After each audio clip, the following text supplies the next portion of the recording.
નમસ્કાર મિત્રો, અમારી ચેનલ ધર્મા કર્મા સ્ટોરી ગુજરાતીમાં તમારું સ્વાગત છે। આપણી આજની કહાની એક અતિસ્પર્શી કહાની બનવાની છે, તો આ કહાની અંત સુધી સાંભળજો। મિત્રો, એવું કહે છે કે દરેક ઘરની પોતાની આગવી કહાની હોય છે અને અમુક ઘર તો સાવ ખુલ્લા ચોપડા જેવા હોય છે, જેના પાના એટલા ચોખ્ખા હોય કે વાંચવાવાળાને અનુભવ થાય કે શું મારું જીવતર પણ આવું હોત।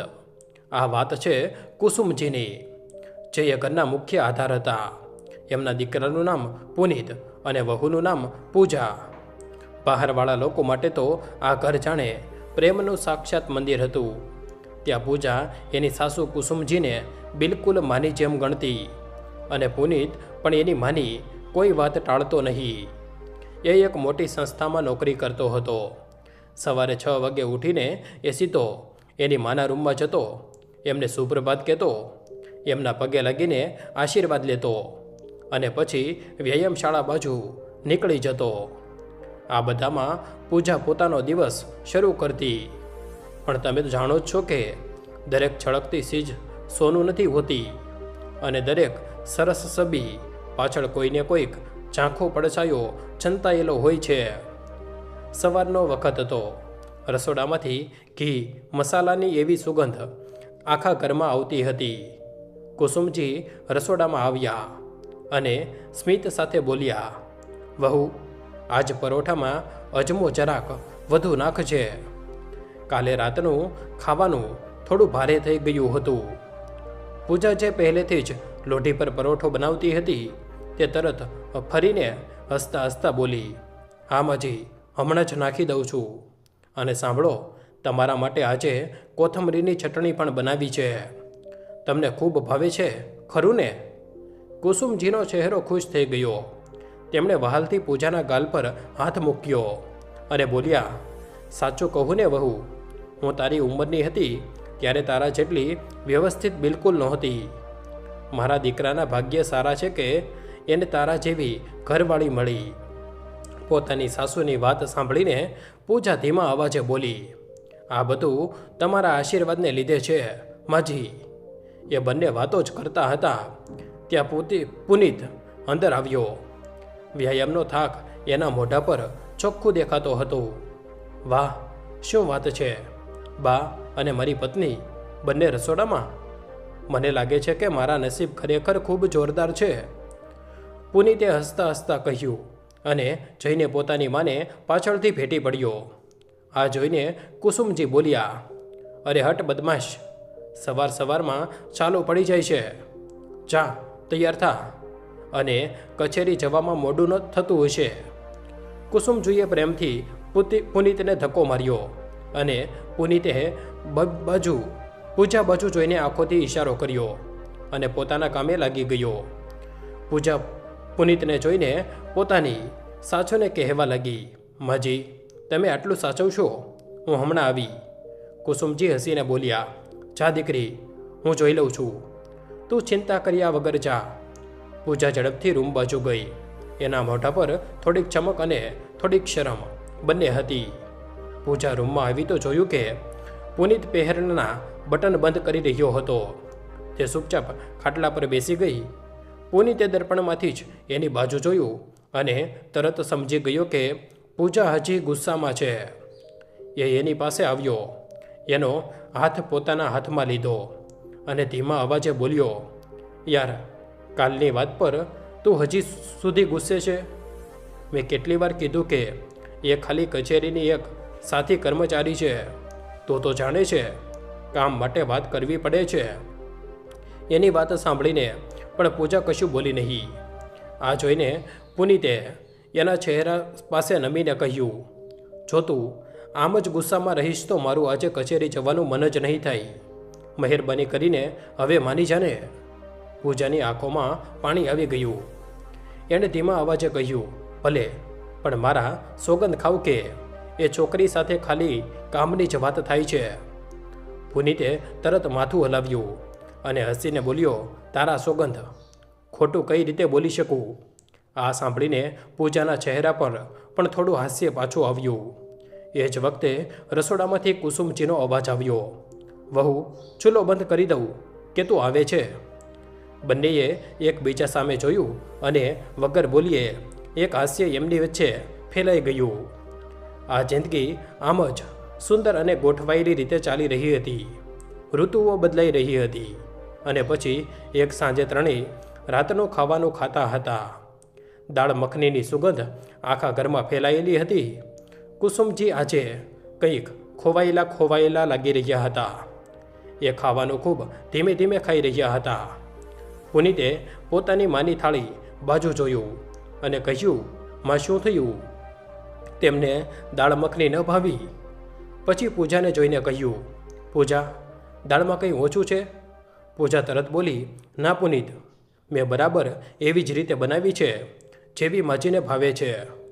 હજી કોઈ બીજું કંઈ બોલે એ પહેલાં જ કુસુમજી બોલ્યા, અરે નારે ના દીકરા, દાળ તો ખૂબ સ્વાદિષ્ટ છે. પૂજાએ ખૂબ સરસ બનાવી છે. પછી એમણે પૂજા બાજુ જોયું અને એક પળ રોકાઈને બોલ્યા, વાત ખાવાની નથી, વાત ખાલી મનની છે. પુનીત અને પૂજા બંને એકસાથે પૂછ્યું, શું થયું માં? કુસુમજીએ એક ઊંડો શ્વાસ લીધો અને એમની આંખોમાં એક અનોખી ચમક આવી. જાણે વર્ષો જૂની કોઈ ઈચ્છા આજે એમને સતાવી રહી હોય. દીકરા, મારા મનમાં છેલ્લા કેટલાય દિવસથી એક વાત ચાલે છે. મને લાગે છે કે હવે મારે આ ઈચ્છા પૂરી કરી જ દેવી જોઈએ. પુનીતે ઉત્સુકતાથી પૂછ્યું, કેવી ઈચ્છામાં? તમે કહો. તમારે કોઈ નવી સાડી જોઈએ છે કે કોઈ ઘરેણું? એમની વાતો સાંભળીને કુસુમજી હસ્યા. અરે ના રે દીકરા, આ બધી વસ્તુઓ નથી જોઈતી. મારે તો બસ એકવાર ખાટું શ્યામજીના દર્શન કરવા છે. એકવાર એમના ચરણોમાં માથું નમાવવું છે. આ સાંભળતા જ પુનીતના ચહેરા પર મોટું સ્મિત આવી ગયું. માં, આ તો ખૂબ સરસ વાત છે. તમે ક્યારના કહેતા હતા પણ મેં જ ધ્યાન ન આપ્યું. આ તો ખૂબ સારું કામ છે. એમાં વાર છે નહીં. અને પછી જોશમાં આવીને બોલ્યો, જુઓ, હું કાલે જ કચેરીથી 2 દિવસની રજા લઈશ અને પછી પરમ દિવસે આપણે નીકળીશું. કોઈ કચેરી નહીં, કોઈ કામ નહીં, બસ આપણે ત્રણેય અને ખાટુશ્યામજીના દર્શન. પૂજાની આંખો પણ ચમકી ઉઠી. એ તરત બોલી, હજી મારું પણ ખૂબ મન છે એમના દર્શન કરવાનું. કુસુમજીની આંખોમાં આંસુ આવી ગયા. એ ખુશીના આંસુ હતા. એ બંનેને જોરથી ભેટીને બોલ્યા, હું સાચે જ ખૂબ નસીબદાર છું. મને તારા જેવો દીકરો અને પૂજા જેવી વહુ મળી છે. પોતાની મા સાથે થોડીવાર વધુ વાત કર્યા પછી પુનીત બોલ્યો, માં, હવે તમે સૂઈ જાઓ. અને પછી પૂજા બાજુ જોઈને બોલ્યો, પૂજા ચાલ, આમ તો કાલે ખૂબ કામ છે. અને પછી બંને પોતાના રૂમમાં જતા રહ્યા.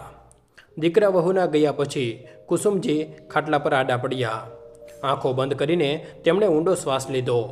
ધીમે ધીમે એમની આંખો સામે ખાટુશ્યામજીની તસવીર ફરવા લાગી. એમનું મન ખૂબ ખુશ હતું. વર્ષો જૂની ઈચ્છા હવે પૂરી થવા જઈ રહી હતી.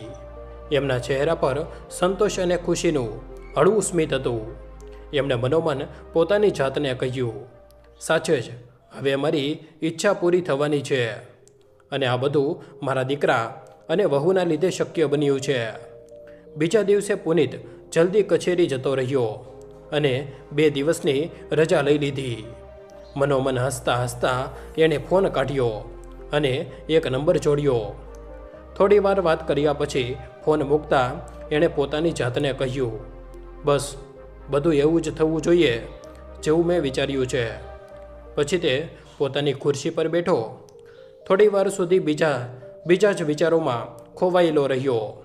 એના ચહેરા પર હળવું સ્મિત હતું અને આંખોમાં વિચારોની એક ઝલક હતી. અને બીજી બાજુ ઘરમાં પૂજા સામાન ભરેલી પેટી તૈયાર કરી રહી હતી. કપડાં, જરૂરી સામાન અને નાની નાની વસ્તુઓ ગોઠવી રહી હતી. દરેક વસ્તુને ધ્યાનથી મૂકી રહી હતી જેથી બધું સવાર સુધીમાં તૈયાર થઈ જાય. ઘરમાં બહારથી બધું સામાન્ય અને શાંત લાગી રહ્યું હતું, પણ પુનીતના મનમાં કંઈક અલગ જ ચાલી રહ્યું હતું જે કોઈ જાણતું નહોતું. બીજા દિવસે સવારે ઘરમાં એક અલગ જ ઉત્સાહ છવાયેલો હતો. આછો તડકો બારીમાંથી આવી રહ્યો હતો અને હળવો પવન ઘરમાં તાજગી ભરી રહ્યો હતો. પૂજાએ ગાડીની પાછલી બેઠક પર પોતાની સાસુ માટે ઓશીકું અને ધાબળો ગોઠવી દીધા હતા, જેથી એમને મુસાફરીમાં આરામ રહે. વાતાવરણ ખૂબ મજાનું હતું. પુનિત વાહન ચાલકની બેઠક પર બેઠો. પાછળ ફરીને પોતાની મા બાજુ જોઈને હસ્યો અને બોલ્યો, માં, જો ક્યાંય પણ રોકાવું હોય તો તરત કહેજો, હું ગાડી ઊભી રાખી દઈશ. કુસુમજીએ હળવા હાસ્ય સાથે જવાબ આપ્યો, ભલે દીકરા, તું બસ આરામથી ચલાવ. હું તો બસ મારી આંખો બંધ કરીને શ્યામ બાબાનું નામ લઈ રહી છું. રસ્તામાં પુનિત અને પૂજા વચ્ચે હળવી મજાક ચાલતી રહી. પુનિત માં અને પૂજાને પોતાના બાળપણની વહાલી યાદો સંભળાવતો અને પૂજા પોતાની મીઠી વાતોથી વાતાવરણને વધુ ખુશ બનાવતી રહી. દરેક હાસ્ય, દરેક નાની નાની વાતચીતે આ મુસાફરીને એમના માટે વધુ ખાસ અને યાદગાર બનાવી દીધી. સાંજ થતાં થતાં તેઓ ખાટુ શ્યામજીના મંદિરે પહોંચી ગયા. મંદિર બહારની ભીડ, ભજન કીર્તનની મધુર અવાજ અને હવામાં ભળેલી ભક્તિની સુગંધે બધાનું મન મોહી લીધું. પુનિતે પોતાની માને પ્રેમથી કહ્યું, માં, ચાલો. કુસુમજીએ હળવા સ્મિત સાથે પુનિત અને પૂજા બાજુ જોયું અને મનોમન ખુશીનો અનુભવ કર્યો કે આ મુસાફરી એમના માટે કેટલી ખાસ અને યાદગાર બનવાની છે. અને પછી એ થોડું રોકાઈને બોલ્યા, વહુ, મારો હાથ પકડ. મને વિશ્વાસ નથી થઈ રહ્યો કે હું અહીં છું. પૂજાએ પોતાની સાસુનો હાથ બરાબર પકડી લીધો. દર્શન ખૂબ સારા થયા. મંદિરની શાંત અને સારી ઉર્જાએ ત્રણેયને એક અલગ જ શાંતિ આપી. મંદિરમાંથી બહાર આવીને કુસુમજીએ પૂજાને ગળે લગાવી. વહુ, સાચે જ હું ખૂબ નસીબદાર છું. મારી જિંદગીમાં હવે કોઈ કમી નથી રહી. તમે બંનેએ મારું જીવન સફળ બનાવી દીધું.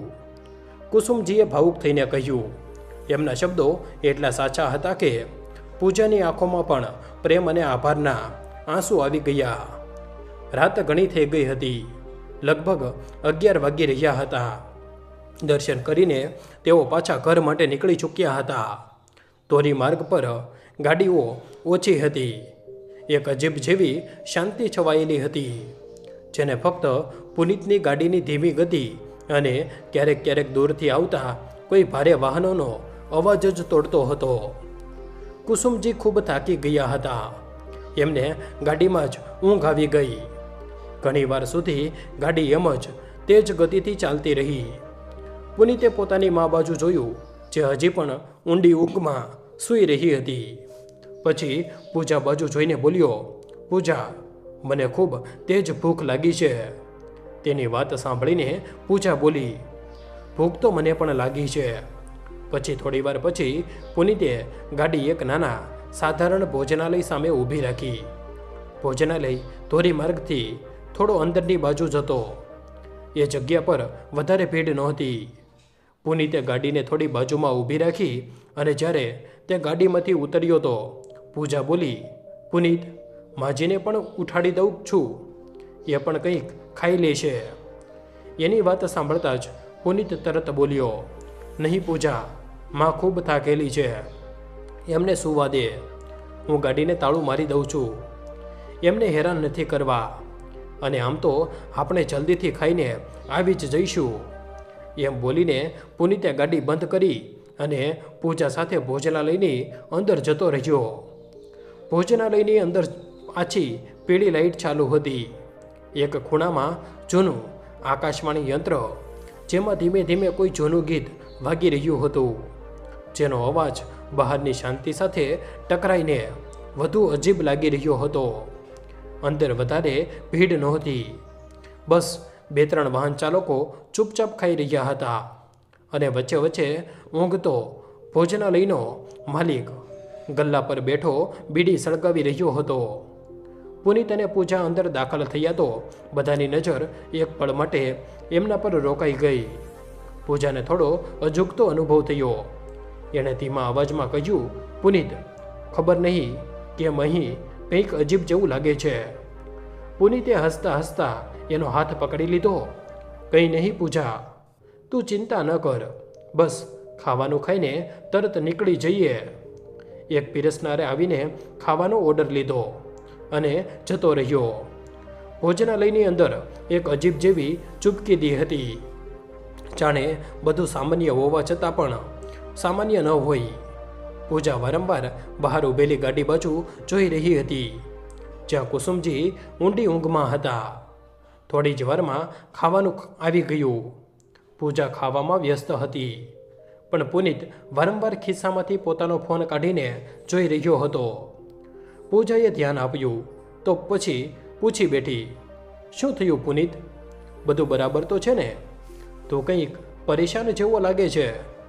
પુનિતે તરત વાતને હળવાશમાં લેતા કહ્યું, અરે નહીં, કંઈ નહીં, બસ વખત જોતો હતો. પછી પુનિતે પૂજાનો હાથ પોતાના હાથમાં લીધો અને બોલ્યો, પૂજા, તું જ્યારથી મારી જિંદગીમાં આવી છે, મારી જિંદગી બદલાઈ ગઈ છે. સારું, અને શું શું બદલાઈ ગયું છે? પૂજા હસતા હસતા બોલી. એ બંને ખાતી વખતે ખૂબ ખુશ લાગી રહ્યા હતા. પછી થોડું રોકાઈને પૂજા બોલી, પુનિત, માં આજે કેટલી ખુશ હતી નહીં? લાગે છે હવે આપણે દર વર્ષે અહીં આવવું પડશે. પુનિતે હસીને કહ્યું, પૂજા માની ખુશીમાં જ મારી ખુશી છે. પછી બંને મુસાફરીની વાતો કરી રહ્યા હતા કે ત્યારે જ અચાનક એક ભયંકર હૃદય કંપાવી દે તેવો અવાજ આવ્યો. અવાજ એટલો મોટો હતો કે ભોજનાલયની અંદર બેઠેલા લોકો પણ ડરી ગયા. પુનિત અને પૂજાએ એક સાથે ફરીને જોયું તો તેમના રૂવાડા ઊભા થઈ ગયા. એક તેજ ગતિથી આવતી કાળી ગાડી, જે કોઈ અંધારા પડછાયા જેવી લાગી રહી હતી. એણે સીધી એમની ગાડીને જેમાં એમની માં કુસુમજી છોઈ રહ્યા હતા, જોરદાર ટક્કર મારી હતી. ટક્કર એટલી જોરદાર હતી કે પુનિતની ગાડી ઝટકા સાથે જ બાજુના ઝાડ સાથે અથડાઈ અને પેલી કાળી ગાડી એક પળ રોકાયા વગર વીજળીની ઝડપે અંધારામાં ગાયબ થઈ ગઈ. આ અકસ્માત નહીં, પણ કોઈ ભયંકર ષડયંત્રનો એક ભાગ વધુ લાગી રહ્યો હતો, કારણ કે એ ગાડી બિલકુલ નિશાન લગાવીને આવી હતી. પુનિત અને પૂજાના હાથમાંથી કોળિયો છૂટી ગયો. એમના હોશ ઉડી ગયા. પુનિતે બૂમ પાડતા કહ્યું, માં. પછી એ બંને ઝડપથી બહાર દોડ્યા અને પુનિત પોતાની ગાડી પાસે પહોંચ્યો.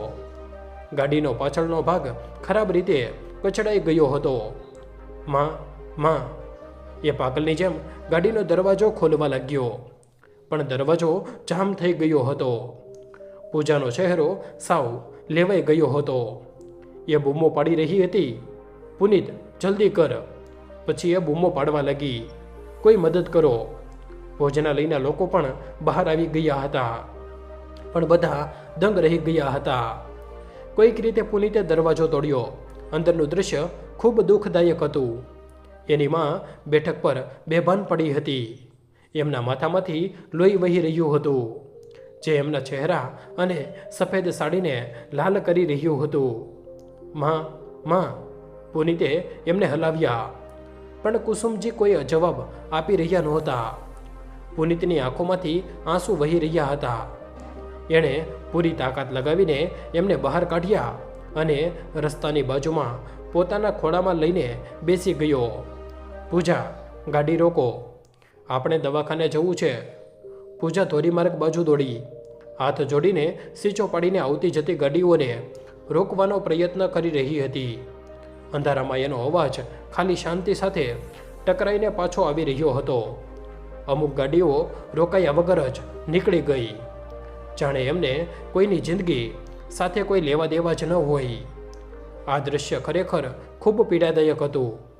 એક બાજુ પુનિત હતો, જેની આંખોમાંથી પારાવાર પીડા હતી, જે પોતાની માના નિર્જીવ શહેરને સાતી સરસો સાંપીને બેઠો હતો.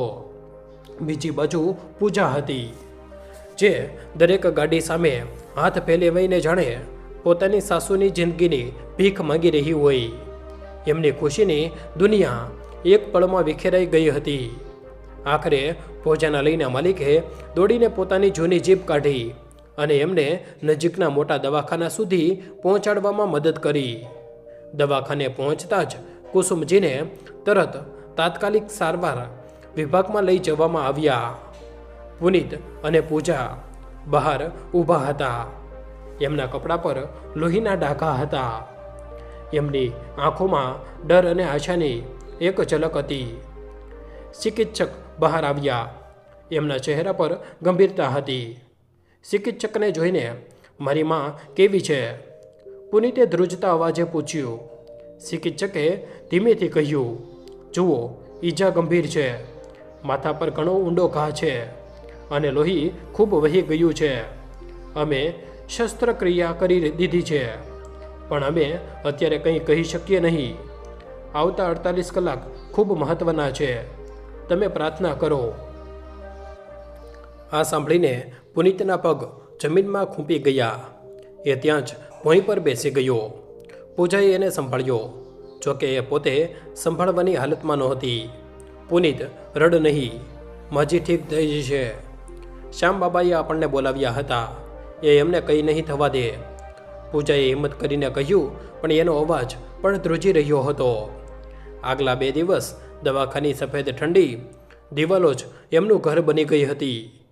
કુસુમજી કુમિત્ર શ્વાસોશ્વાસ યંત્ર પર બેભાન પડ્યા હતા. પુનિત અને પૂજા એમની પાસેથી એક પળ માટે પણ ખસ્યા નહીં. પુનિત ચૂપ થઈ ગયો હતો. એની આંખોમાં અપાર પીડા સાથે એક અજીબ જેવો ખાલીપો હતો. એ પોતાની જાતને દોષ આપી રહ્યો હતો. જો હું ભોજનાલય પર ન રોકાયો હોત, જો મેં ગાડીઓને એ જગ્યાએ ઊભી ન રાખી હોત, આ સવાલો એને અંદરથી કોરી ખાતા હતા. પૂજાની હાલત ખરાબ હતી. એણે 2 દિવસથી બરાબર ખાધું નહોતું કે સૂતી નહોતી.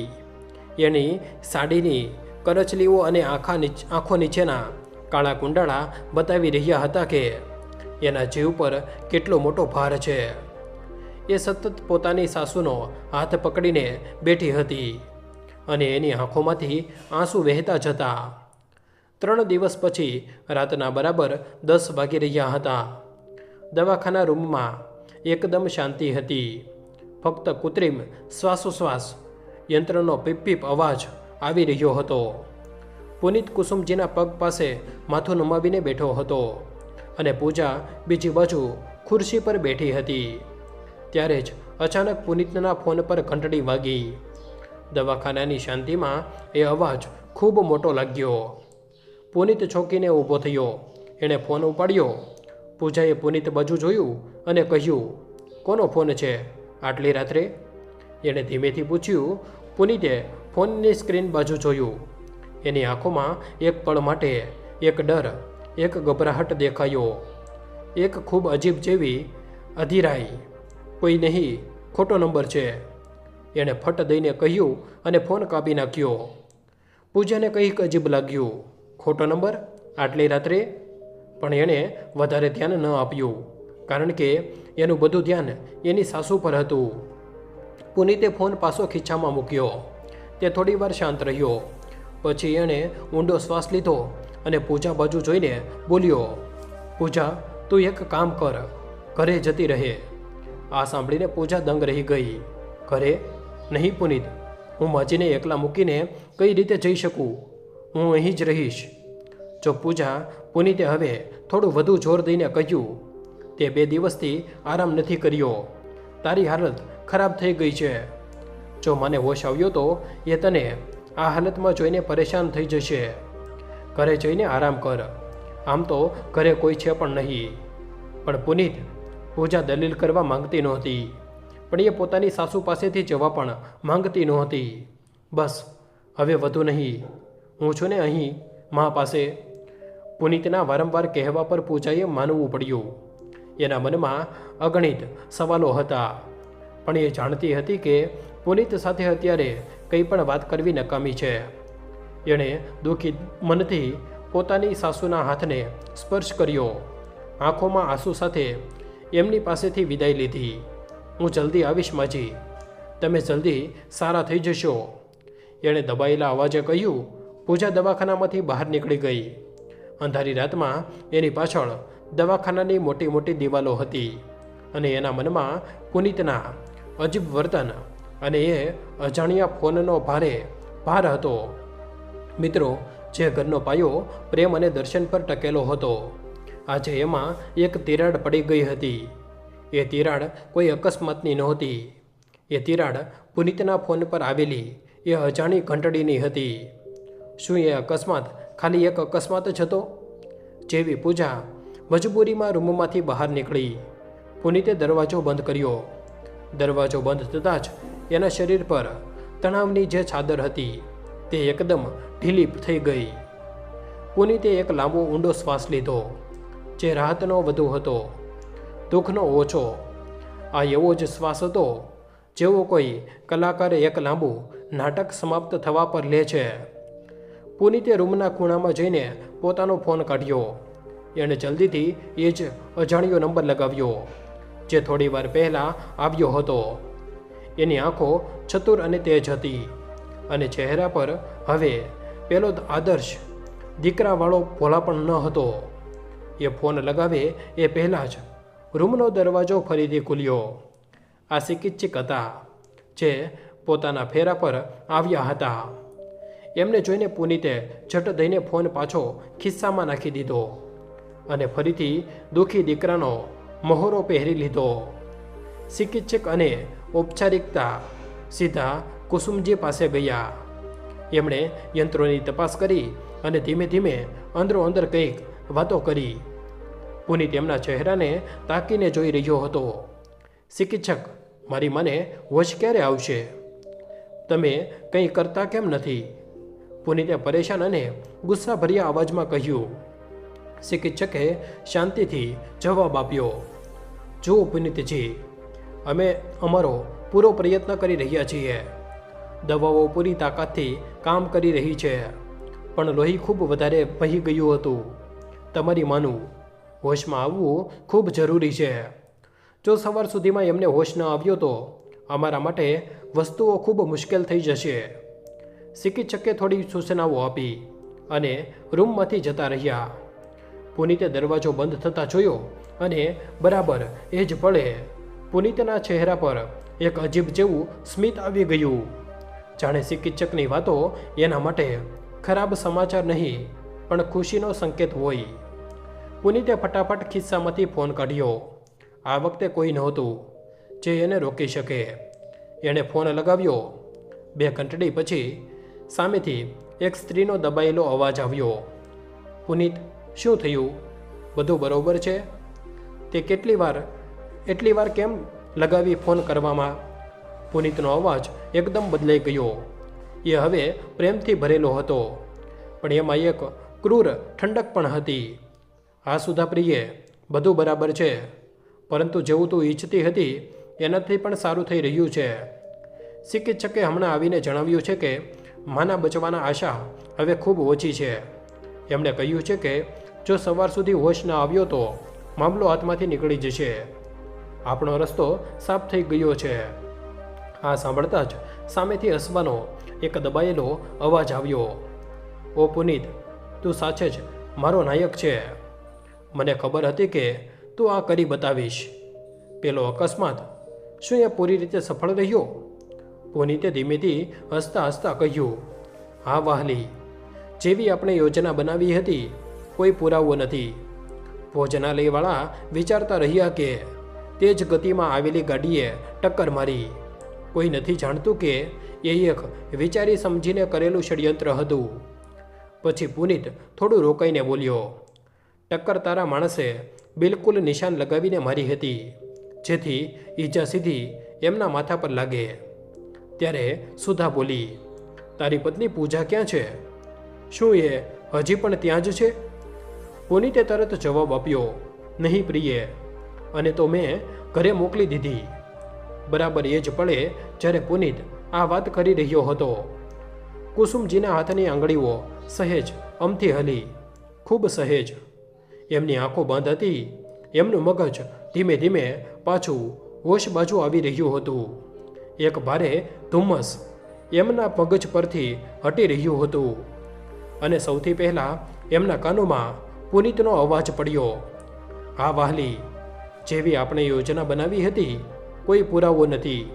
આ શબ્દો કોઈ અકસ્માતના નહીં, પણ કોઈ ભયંકર ષડયંત્રના લાગી રહ્યા હતા. કુસુમજીએ પોતાની પૂરી તાકાત ભેગી કરી.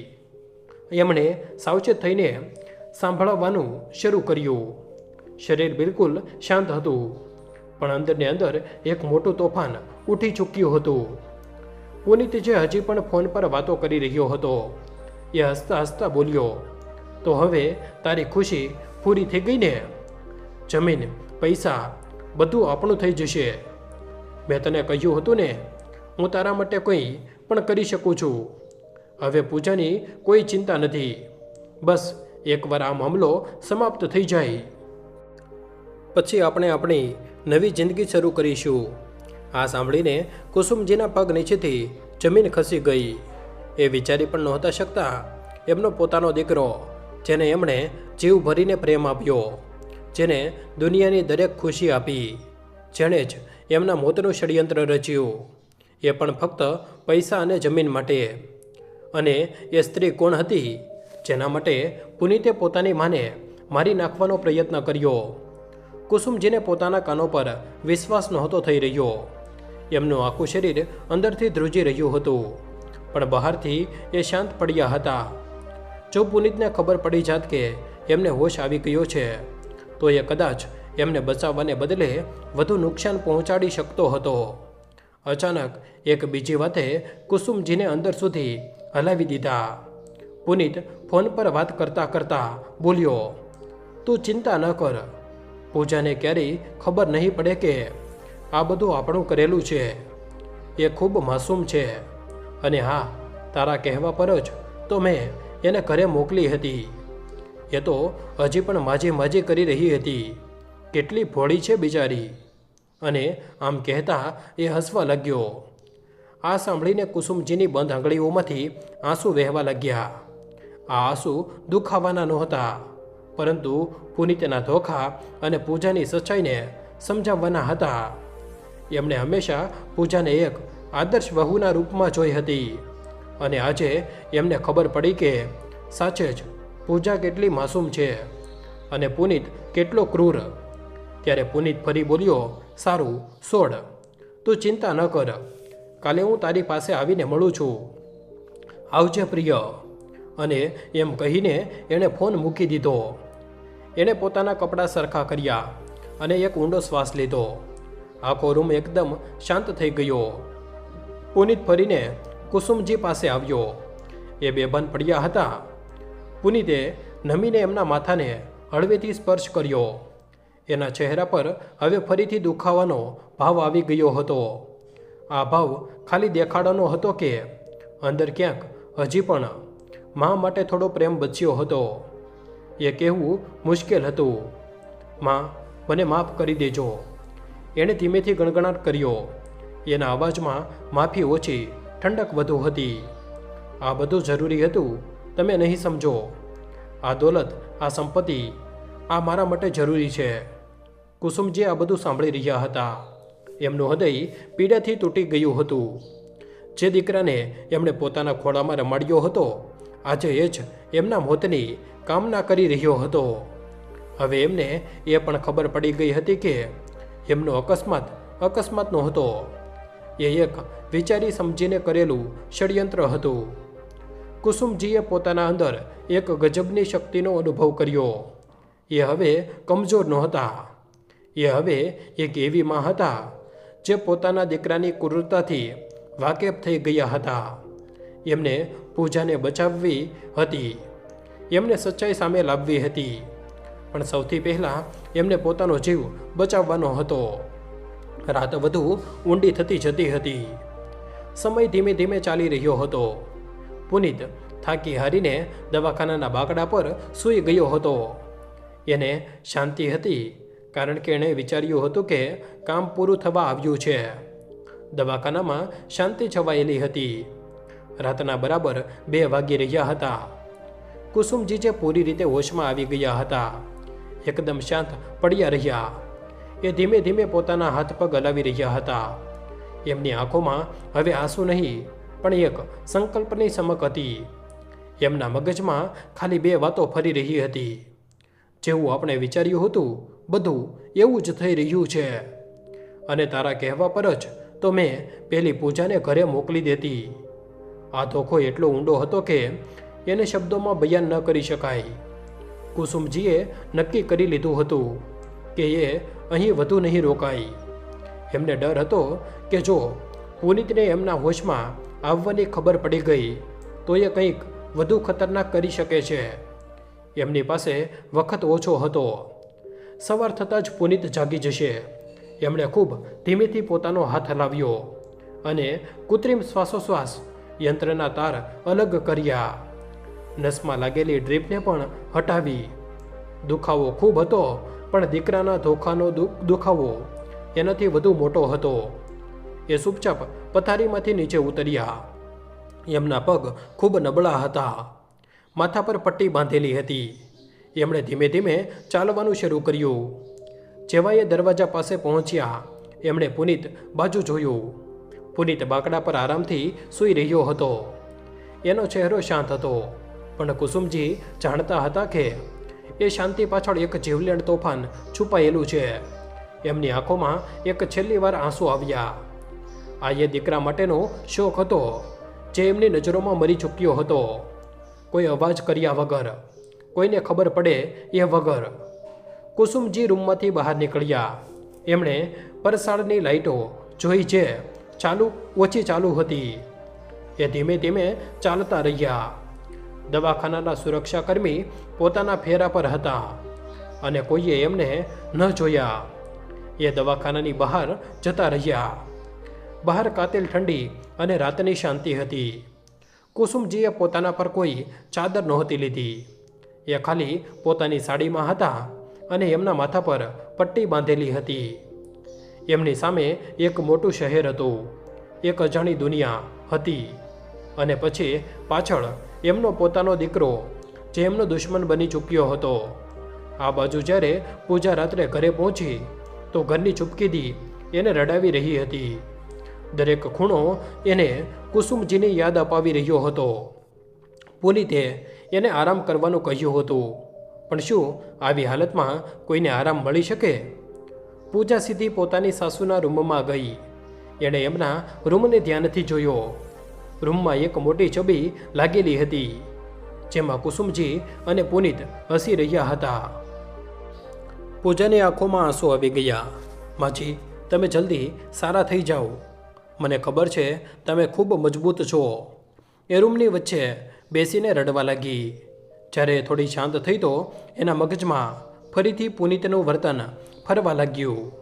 એનું ઉતાવળમાં ફોન કાપી નાખવો, એની આંખોમાં પેલી અજીબ ગભરાહટ અને એને દવાખાનામાંથી તરત ઘરે મોકલી દેવી.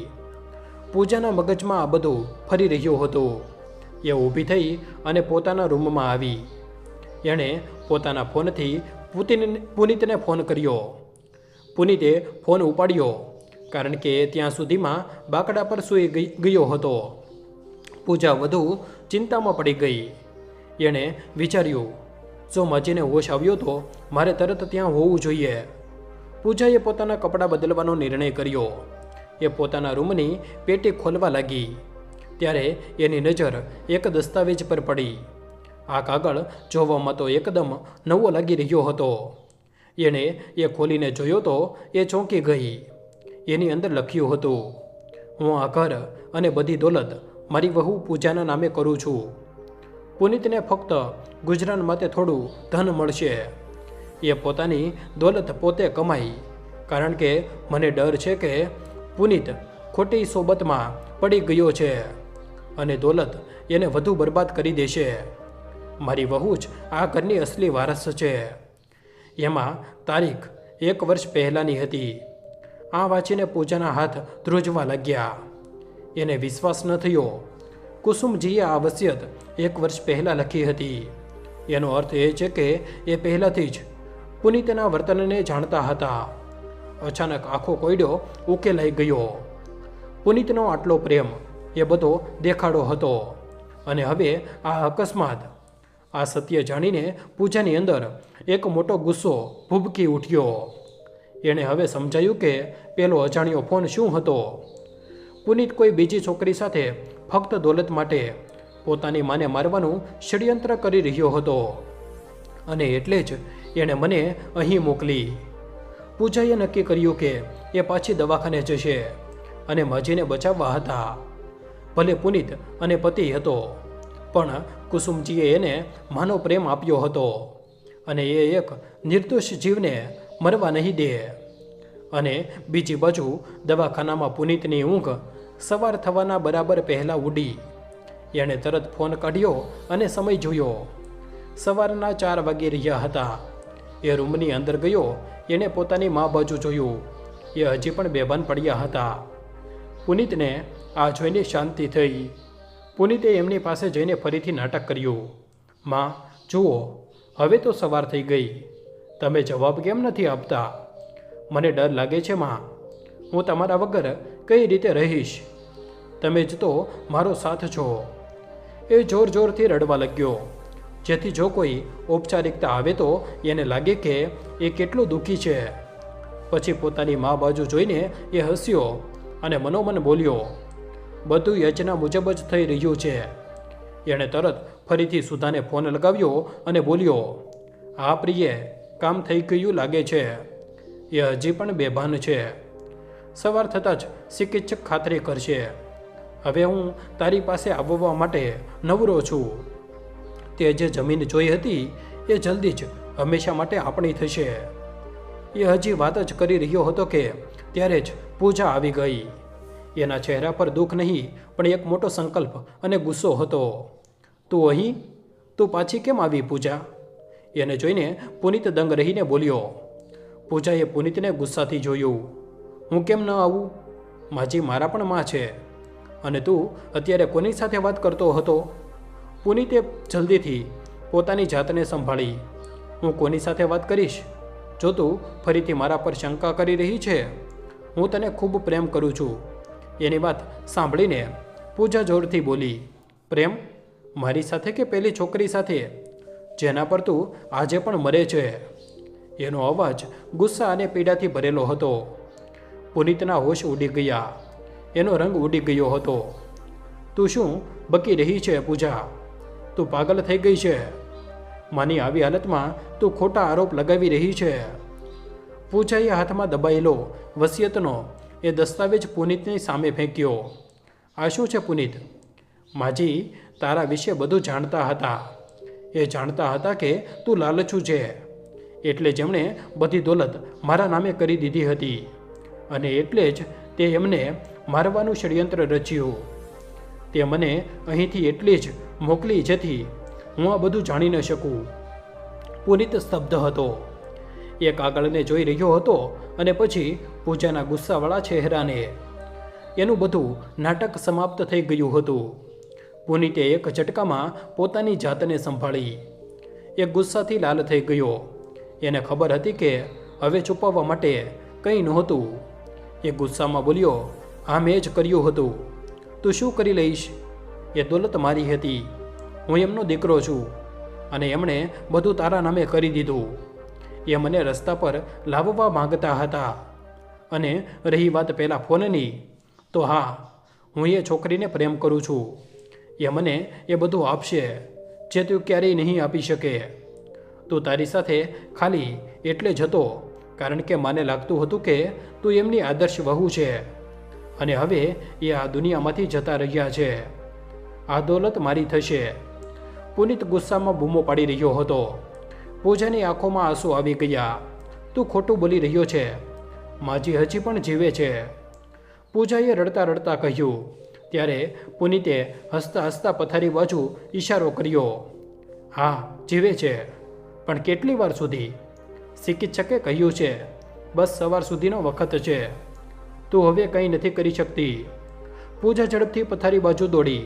એ પોતાની સાસુને જોવા માંગતી હતી, પણ જેવી એ પથારી પાસે પહોંચી એ થીજીને ઊભી રહી ગઈ, કારણ કે પથારી ખાલી હતી. કુસુમજી ત્યાં નહોતા. ખાલી લોહીના થોડા ડાઘા અને હટાવેલા કૃત્રિમ શ્વાસોશ્વાસ યંત્રના તાર હતા. માજી ક્યાં છે? માજી? પૂજાએ શીશ પાડીને કહ્યું. પુનિત પણ હેરાન થઈ ગયો. એની આંખોમાં ગભરાહટ પાછો આવી ગયો. એ વિશ્વાસ ન આવે એવી આંખોથી ખાલી પથારીને જોઈ રહ્યો હતો. એના શ્વાસ તેજ થઈ ગયા. એ કઈ રીતે જઈ શકે છે? એમને તો હોશ જ નહોતો આવ્યો. પુનિત પાગલની જેમ દરવાજા બાજુ ભાગ્યો. ચિકિત્સક! પુનિત બૂમ પાડવા લાગ્યો. પૂજા ત્યાં જ ઊભી હતી. એના મનમાં એક અજીબ જેવી રાહત હતી. એ મનોમન બોલી, ભગવાનનો લાખ લાખ શુક્ર છે, મને હોશ આવી ગયો. પુનિત બહાર ગયો અને ચિકિત્સકને બોલાવીને લાવ્યો. દવાખાનામાં હડકંપ મચી ગયો. પરિચારિકાઓએ જણાવ્યું કે એમણે કુસુમજીને નથી જોયા. સુરક્ષા કેમેરાની તપાસ કરવામાં આવી. થોડીવાર પછી એક સુરક્ષાકર્મી દોડતો આવ્યો. સાહેબ, અમે કેમેરા જોયા છે. લગભગ 2 વાગે એક મહિલા જે દર્દી લાગી રહી હતી એ ધીમે ધીમે દવાખાનામાંથી બહાર જતા દેખાયા છે. આ સાંભળીને પુનિતના પગ જમીનમાં જડાઈ ગયા. જરૂર માએ બધું સાંભળી લીધું હશે.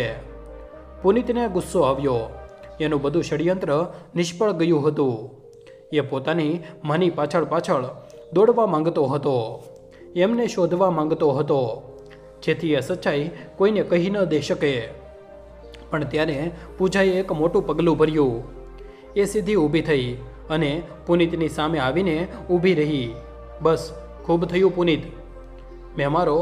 તે મારો ભરોસો તોડ્યો છે. અને સૌથી મોટી વાત એ કે માજીએ મરવાનું ષડયંત્ર રચ્યું હતું. તે માજીને ધોખો આપ્યો છે. હવે હું ચૂપ નહીં રહું. તારી વિરુદ્ધ પુરાવા ભેગા કરીશ અને તારી આરક્ષકો પાસે જઈશ. પુનિતે પાગલપણામાં પૂજાનો હાથ પકડ્યો. તું એવું નહીં કરે પૂજા, હું તારો પતિ છું. આપણા વિશે વિચાર. પતિ? પૂજાએ પીડાથી કહ્યું. તેણે પોતાની માને પૈસા માટે મારવાનો પ્રયત્ન કર્યો. એ કોઈનો પતિ ન હોઈ શકે. તે મને ધોખો આપ્યો છે. પુનિતે તેને જવાથી રોકવાનો પ્રયત્ન કર્યો, પણ પૂજા હવે એક કમજોર વહુ નહોતી. એ બહાર નીકળી અને એણે તરત ભાડાની ગાડી બોલાવી. એ જાણતી હતી કે પુનિત હવે સૌથી પહેલાં પેલી સુધા પાસે જશે, જેની સાથે મળીને એક એણે ષડયંત્ર રચ્યું હતું. એણે આ રીતે મિત્રો કહાની એક મોટા રહસ્યના ખુલ્યા પછી એક નવા સંઘર્ષના વળાંક પર ઊભી રહી ગઈ હતી. પુનિતનો ચહેરો ઉતરી ગયો હતો. પૂજાના હાથમાં હવે વસિયતનો કાગળ છે અને કુસુમજી અંધારી રાતમાં દવાખાનામાંથી એકલા નીકળી ગયા હતા. હવે સવાલ એ છે કે સુધા કોણ છે જેના માટે પુનિતે આ બધું કર્યું? શું પૂજા કંઈ કરી શકશે? અને કુસુમજી ક્યાં ચાલ્યા ગયા હતા? ચાલો જાણીએ આગળની કહાનીમાં. જીવનનો નિયમ બહુ કઠોર હોય છે. જ્યારે કોઈ પ્રેમના પાયા પર ખોટાનો મહેલ ઊભો કરી દે છે તો એ એક ઝટકામાં તૂટી પડે છે. પુનિતને લાગતું હતું કે એણે પુરાવા મિટાવી દીધા છે. એ નહોતો જાણતો કે સૌથી મોટો પુરાવો તો એની મા હતી, જેણે પોતાના કાનોથી એની ક્રૂરતા સાંભળી હતી. ભાડાની ગાડીની પાછલી બેઠક પર બેઠેલી પૂજાની આંખોમાંથી આંસુ સતત વહી રહ્યા હતા. પણ એ આંસુઓની પાછળ હવે ફક્ત પીડા નહોતી, પરંતુ એક ઊંડી જીદ અને સંકલ્પ પણ હતો. એણે મનોમન નક્કી કરી લીધું હતું, હવે સચ્ચાઈને બહાર લાવવી જ પડશે, ભલે એના માટે મારે કંઈ પણ કરવું પડે. એણે જલ્દીથી પોતાનો ફોન ખોલ્યો અને ચિત્ર સંગ્રહમાં છુપાવેલા કેમેરાનું ધ્વનિ મુદ્રણ જોયું. એના સાફ અવાજ હતો, હા પ્રિય, કામ થઈ ગયું લાગે છે. સવાર થતાં જ ચિકિત્સક ખાતરી કરશે. હવે હું તારી પાસે આવવા માટે નવરો છું. પૂજાના ઓઠ ધ્રુજ્યા, પણ એની આંખોમાં મક્કમતા હતી. આખરે આ કોણ છે? પછી એના મનમાં અચાનક એક વિચાર આવ્યો. ક્યાંક આ એ જ તો નથી જે પુનિત સાથે કચેરીમાં કામ કરે છે? હા, આ એ જ છે. બીજી બાજુ દવાખાનાના રૂમમાં પુનિતનો ચહેરો બદલાઈ ગયો. હવે એના પર જે હળવું સ્મિત આવ્યું એ રાહતનું નહીં પણ યોજનાનો સંકેત હતું. એણે વાર કર્યા વગર દવાખાનાના ગલ્લા પર જઈને બિલ ભરી દીધું. બિલ ચૂકવ્યા પછી દવાખાનામાંથી નીકળીને સીધો સુધાના ઘર બાજુ ગાડી દોડાવી દીધી. ગાડી ચલાવતી વખતે પણ એનું માથું પરસેવાથી પલળી રહ્યું હતું. એ બબડી રહ્યો હતો, માએ જો બધું સાંભળી લીધું હશે તો? નહીં, બધું બરબાદ થઈ જશે. આવું ન થઈ શકે. એમને શોધીને પાછા લાવવા જ પડશે. પૂજાની ભાડાની ગાડી હવે ઘરની દિશામાં વધી રહી હતી. એનું મન વારંવાર કહી રહ્યું હતું, માજી સાચા નવરા હોય અને હું આ વખતે પુરાવા સાથે પુનિત અને પેલી છોકરીની અસલિયત દુનિયાને બતાવીશ. આગલા 7 દિવસ પુનિત માટે કોઈ નરકથી ઓછા નહોતા. રાત્રે જ્યારે એ ઘરે આવ્યો પણ ઘરની રોનક ગાયબ હતી. પૂજા શાંત હતી. એની આંખોમાં એક ઠહેરાવ હતો. એ ફક્ત રાહ જોઈ રહી હતી, સાચા સમયની. પુનિતે છાપાઓમાં ખોટી જાહેરાતો આપી, આરક્ષકો સામે મગરના આંસુ વહાવ્યા. પણ પૂજા જાણતી હતી કે આ બધી એની ચાલાકી છે. પૂજાએ આ 7 દિવસોનો સારો ઉપયોગ કર્યો. એણે વસિયતને સંભાળીને રાખી અને પુનિતના ફોનની વિગતો તપાસવાનો નિર્ણય કર્યો. એણે અજાણ્યા ફોનવાળા નંબરને શોધવાનો પ્રયત્ન કર્યો અને આખરે એને શક સાચો નીકળ્યો. એ નંબર બીજો કોઈનો નહીં પણ એના દફતરની સાચી સુધાનો હતો. સુધા એ જ હતી જે પુનિતને હંમેશા વધારે પૈસા અને શાનદાર જિંદગી જીવવા માટે ઉશ્કેરતી હતી. અને બીજા દિવસે સાંજે જ્યારે પુનિતના ફોનની ઘંટડી વાગી તો પૂજાની નજર પણ ત્યાં જ હતી. પૂજાની નજર હવે ગુસ્સાની જ્વાળા ભડકી રહી હતી. આ બાજુ પુનિત જે ફોન પર વાત કરતાં કરતાં ધીમેથી બોલ્યો, સુધા, હું બસ હમણાં નીકળી જ રહ્યો છું. તું ચિંતા ન કર, હું હમણાં પહોંચી જઈશ. એણે પોતાની ગાડી કાઢી અને ઘરેથી નીકળી ગયો. એ ગાડી વાળીને સીધો શહેરના એક ખૂણા બાજુ નીકળી પડ્યો જ્યાં સુધાનું નિવાસ હતું. એને જતાં જોઈને પૂજાએ એક ભાડાની ગાડી નોંધાવી અને એણે પાછળ પાછળ ઘરેથી નીકળી ગઈ. પુનિત જ્યારે સુધાના ઘરે પહોંચ્યો તો એ એની રાહ જોઈ રહી હતી. એને જોતાં જ એ બોલી, કેટલી વાર લગાવી, ચાલ જલ્દી અંદર આવી જા, ક્યાંક કોઈ જોઈ ન લે. પુનિત સોફા પર બેસી ગયો અને બોલ્યો, સુધા, માનો હજી સુધી કોઈ પતો નથી. એ કહીને ગઈ, મને ડર લાગી રહ્યો છે. માં ગાયબ છે. જો કોઈને કહી દેશે કે પેલા અકસ્માતમાં આપણો હાથ છે તો આપણે ફસાઈ જઈશું. આપણે થોડા દિવસો માટે અહીંથી જતા રહેવું જોઈએ. એની વાતો સાંભળીને સુધા બોલી, શાંત થઈ જા પુનિત, તું એટલો ડરે છે? તારી માં એક ઘરડી સ્ત્રી છે. આટલી ઈજા પછી એ વધારે દૂર ન જઈ શકે. કે તો એ એકલી મરી જશે કે પછી એ તને ડરાવવાનો પ્રયત્ન કરી રહી છે. તારી પાસે વસિયત નથી તો શું થયું? તું એમનો દીકરો છે. આપણે દાવો કરીશું. સુધાની વાતો સાંભળીને પુનિતને થોડી શાંતિ થઈ. પછી થોડીવાર પછી એ એના માટે પીણું બનાવીને લાવી અને બોલી, આ જો, આજે મેં તારા પસંદના કબાબ પણ બનાવ્યા છે. અને એમ કહીને એ એની પાસે જ બેસી ગઈ. અને ત્યાં પૂજા સુધાના ઘરની બહાર દરવાજો બંધ હોવાને લીધે બારી પાસે ઊભી હતી, જે અડધી ખુલ્લી હતી. એણે ત્યાંથી બધું જોઈને પોતાના ફોન પર એક ચલચિત્ર બનાવી દીધું અને બધું નોંધી લીધું. એને આ જોઈને બિલકુલ પણ નવાઈ ન લાગી, કારણ કે એને તો પહેલાંથી જ પુનિત પર શક હતો. રાત ઊંડી થઈ ગઈ હતી. કોઈ જોઈ ન લે એ વિચારીને એ જલ્દીથી ઘર બાજુ નીકળી ગઈ. 7મા દિવસે સાંજનો વખત હતો. પુનિત ઘરના બેઠક ખંડમાં બેઠો હતો, થાકેલો અને પરેશાન. પૂજા રસોડામાં કામ કરી રહી હતી, પણ એનું બધું ધ્યાન પોતાની સાસુ બાજુ હતું કે આખરે ક્યાં હશે માજી. પુનિત અને પૂજા વચ્ચે હવે બધું સમાપ્ત થઈ ગયું હતું. પહેલાં જેવું હવે કંઈ નહોતું. ત્યારે જ દરવાજા પર હવે એક હળવો ટકોરો થયો. પુનિતે ઉઠીને દરવાજો ખોલ્યો. સામેનું દ્રશ્ય જોઈને એ થીજીને ઊભો રહી ગયો. સામે એની માં કુસુમજી ઊભા હતા. એ પહેલાંથી વધુ મજબૂત લાગી રહ્યા હતા. માથા પર હવે ખાલી એક નાની પટ્ટી હતી, પણ એમની આંખોમાં જે આગ હતી એ પુનિતને ભસ્મ કરવા માટે પૂરતી હતી. એમના ચહેરા પર પીડા નહીં, એક અદ્ભુત શાંતિ અને નિર્ણય હતો. પુનિતના મોઢામાંથી કોઈ અવાજ ન નીકળ્યો. એ તોતડાવા લાગ્યો, માં, તમે ક્યાં હતા? હું કેટલો પરેશાન હતો. જેવો પુનિતે ખોટા પ્રેમનો એક શબ્દ પણ બોલવાનો પ્રયત્ન કર્યો, કુસુમજી આગળ વધ્યા અને એક જોરદાર તમાચો પુનિતના ગાલ પર મારી દીધો, જેનો અવાજ આખા ઘરમાં ગુંજી ગયો. પુનિત ઝટકા સાથે પાછળ હટ્યો. એના ગલ પર 5 આંગળીઓના નિશાન છપાઈ ગયા હતા. એ બિલકુલ હેરાન હતો. ખબરદાર, ખબરદાર જો એક શબ્દ પણ બોલ્યો છે તો. કુસુમજીનો અવાજ એટલો તેજ અને ઠંડો હતો કે પુનિત ધ્રુજી ગયો. બહુ થયું તારું આ નાટક. આ મગજના આંસુ તું વિચારે છે કે હું હજી પણ એ જ ભોળી માં છું જેને તું ખોટા પ્રેમથી ફૂસલાવી શકે છે? તો આ તારી ભૂલ છે.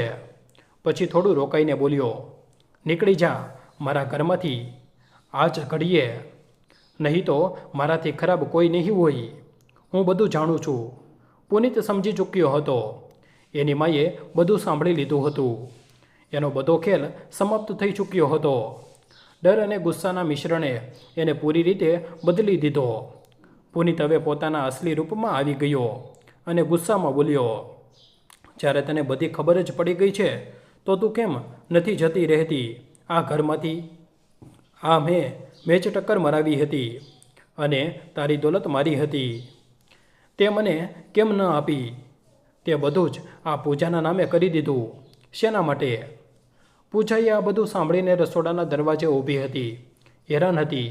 એને એ ખબર હતી કે તેના પતિના સુધા સાથે સંબંધ ચાલી રહ્યો છે અને એ લાલચું છે. પણ એણે ક્યારેય નહોતું વિચાર્યું કે પુનિત અહીં સુધી નીચે પડી જશે, કે પોતાની માની સામે ખુલીને આ વાત કહેશે.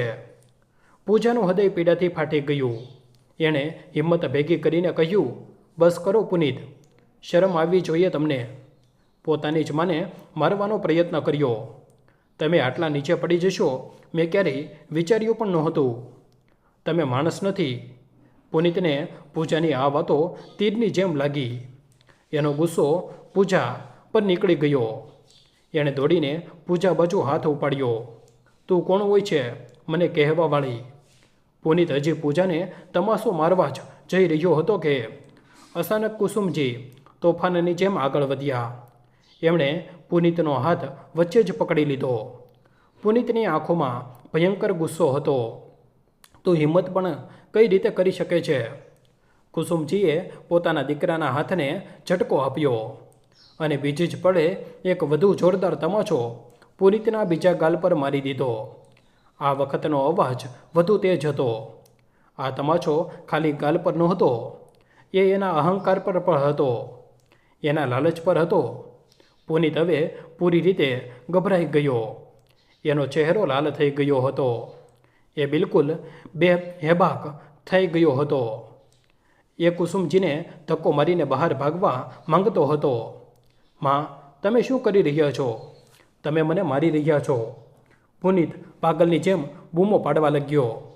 પુનિત હજી કંઈ બીજું કરી શકે એ પહેલાં જ બહાર સડક પર આરક્ષકોની ગાડીની તેજ સાયરનનો અવાજ આવ્યો. પુનિત સમજી ગયો, આ સાયરન બીજા કોઈ માટે નહીં, એના માટે હતા. એની માએ આ બધી યોજના બનાવી હતી. એ એકલા નહોતા આવ્યા. પુનિતે દરવાજા બાજુ ભાગવાનો પ્રયત્ન કર્યો, પણ ત્યાં સુધીમાં મોડું થઈ ચૂક્યું હતું. દરવાજો ખોલવાનો અવાજ આવ્યો અને ગણવેશ પહેરેલા નિરીક્ષક પોતાના 2 સિપાહીઓ સાથે ઘરની અંદર આવી ગયા. પુનિત કુમાર નામ છે તમારું.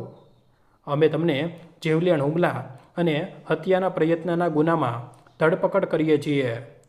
હુમલાનો પુરાવો અને આરોપી સુધા સાથે તમારા ષડયંત્રનો પુરાવો અમારી પાસે છે, નિરીક્ષકે કડક અવાજમાં કહ્યું. પુનિતના પગ જડ થઈ ગયા. એ વિશ્વાસ નહોતો કરી શકતો કે એનો બધો શક્તિશાળી ખેલ આટલી આસાનીથી સમાપ્ત થઈ ગયો. જેવા સિપાહીઓએ પુનિતને પકડ્યો, પુનિત પડી ગયો.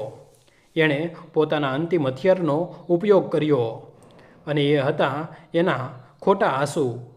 માં, પુનિતે કુસુમજીની સામે જોઈને ખોટા આંસુ વહાવવાનું શરૂ કરી દીધું. એ જાણતો હતો કે માનું હૃદય નબળું હોય છે. માં, મને બચાવી લો અને માફ કરી દો. હું ભટકી ગયો હતો. હું ફરીવાર આવું નહીં કરું. મહેરબાની કરીને માં, મને આ લોકોથી બચાવી લો. હું તમારો દીકરો છું. આખું ઘર પુનિતના આ નાટકથી ગુંજી રહ્યું હતું. પૂજાની આંખોમાં પણ આંસુ હતા, પણ આ આંસુ પુનિત માટે નહીં, પણ કુસુમજીની પીડા માટે હતા. કુસુમજીએ એક પળ માટે પોતાના દીકરા બાજુ જોયું. એમણે પુનિતની આંખોમાં જોયું. ત્યાં માફી નહીં, ફક્ત બચવાની ઈચ્છા હતી. એમણે પોતાના દીકરા માટે ખૂબ પીડા અનુભવાઈ, પણ એ જાણતા હતા કે જો આજે એમણે આને માફ કરી દીધો તો કાલે આ ફરી કોઈ બીજાનો જીવ લેશે કે પૂજાની જિંદગી બરબાદ કરી દેશે. કુસુમજીએ ધીમેથી પોતાનું મોઢું પુનિત બાજુથી ફેરવી લીધું. એમનો અવાજ શાંત હતો, પણ દરેક શબ્દ લોખંડની જેમ મજબૂત હતો. લઈ જાઓ નિરીક્ષક સાહેબ, આને મારી નજર સામેથી લઈ જાઓ. આ હવે મારો દીકરો નથી રહ્યો. એણે મારા પ્રેમ અને વિશ્વાસને પૈસા માટે વેચી દીધો છે. એની જગ્યા આ ઘરમાં નથી. આરક્ષકો પુનિતને પકડીને બહાર લઈ ગયા. પુનિત ગુસ્સા અને પીડાથી બૂમો પાડી રહ્યો હતો. થોડીવાર પછી સાયરનનો અવાજ પણ દૂર થઈ ગયો. સુધાની પણ ધરપકડ કરી લેવામાં આવી હતી, અને આ બધી કુસુમજી અને પૂજાની વિચારેલી સમજેલી સાલ હતી. પૂજાએ આરક્ષક મથકે જઈને બધા પુરાવા એમને બતાવ્યા, અને કુસુમજીએ પણ બધું સાફ સાફ જણાવી દીધું કે કઈ રીતે એણે પોતાની માને મારવાનો પ્રયત્ન કર્યો હતો. ઘરમાં હવે ફરીથી શાંતિ છવાઈ ગઈ હતી, પણ આ શાંતિ ડરામણી નહીં, પરંતુ શાંત અને પવિત્ર હતી. સચ્ચાઈની જીત પછીથી શાંતિ.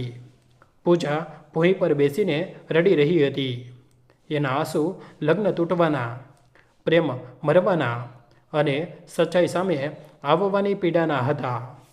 કુસુમજીએ જઈને ધીમેથી પૂજાને ઉઠાવી. એમણે પૂજાના ચહેરાને પોતાના હાથોમાં લીધો. પૂજાએ કુસુમજીની છાતીએ લાગીને રડી દીધું.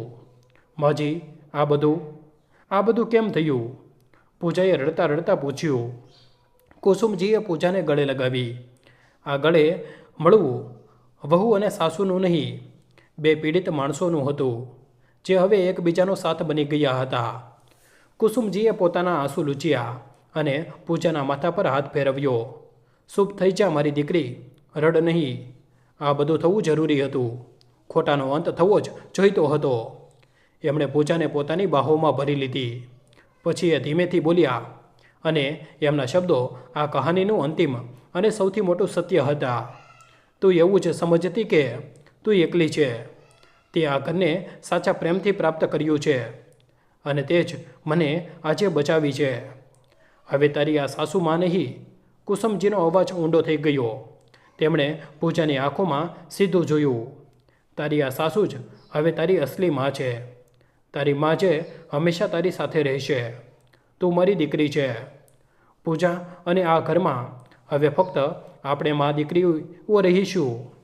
આપણે બંને મળીને આ ઘરને ફરીથી પ્રેમ અને સચ્ચાઈના પાયા પર ઊભું કરીશું.